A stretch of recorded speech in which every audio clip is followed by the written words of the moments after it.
आतंकी हमले के बाद भारत और पाकिस्तान के बीच एक बार फिर माहौल बहुत गर्म हो गया है।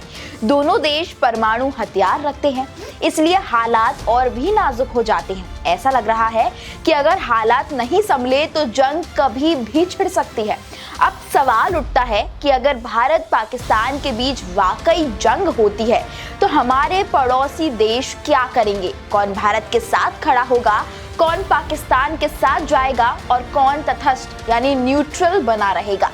भारत के कई देशों से जमीनी या समुद्री सीमा लगती है।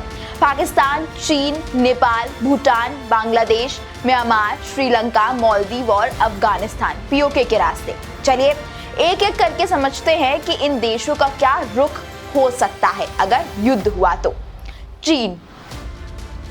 चीन और पाकिस्तान बहुत खास दोस्त है। चीन ने पाकिस्तान में CPEC जैसे बड़े प्रोजेक्ट शुरू किए हैं, जिससे उनका रिश्ता और भी मजबूत हुआ है। अगर युद्ध होता है तो चीन पाकिस्तान को पैसे और हथियार दे सकता है, लेकिन खुद जंग में कूदने से वो शायद बचेगा, क्योंकि उसे भारत के साथ अपना व्यापार और दुनिया में अपनी छवि भी देखनी है। बांग्लादेश 1971 में भारत ने बांग्लादेश को आजादी दिलाने में बड़ी भूमिका निभाई थी। तब से रिश्ते अच्छे थे, लेकिन अब नई सरकार यानी यूनुस सरकार भारत में उतनी नजदीकी नहीं रख रही है। पहलगाम हमले पर बांग्लादेश की चुप्पी बताती है कि वो शायद भारत का खुलकर साथ नहीं देगा। श्रीलंका और मालदीव, भारत ने इन दोनों देशों की काफी मदद की है, चाहे वो आर्थिक हो या मेडिकल, लेकिन अब चीन का इन देशों पर असर बढ़ गया है, खासकर श्रीलंका में। श्रीलंका शायद न्यूट्रल रहेगा और दोनों तरफ से दूरी बनाकर रखेगा। वहीं मालदीव में हाल ही में भारत विरोधी भावनाएं बढ़ी हैं, इसलिए वहां से भी खुला समर्थन मिलना मुश्किल लगता है।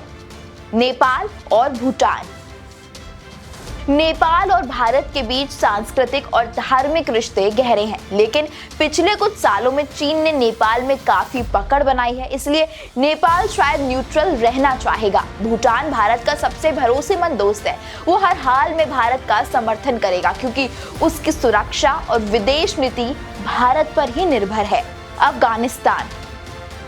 अफगानिस्तान भी आतंकवाद से परेशान है और पाकिस्तान वहां भी गड़बड़ी फैलाता है।